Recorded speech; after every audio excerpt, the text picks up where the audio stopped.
ജീവിതമായി തൗബത്തൻ വാതിലിൽ യാചകനായി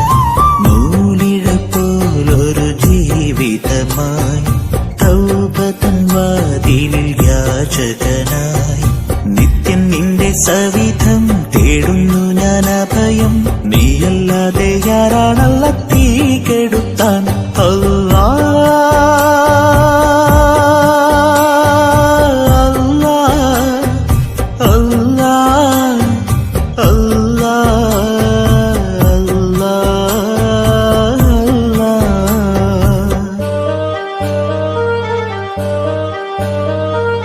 അഹദേ നീ മനസ്സറിയും അകമേരിയും എന്റെ കഥയറിയും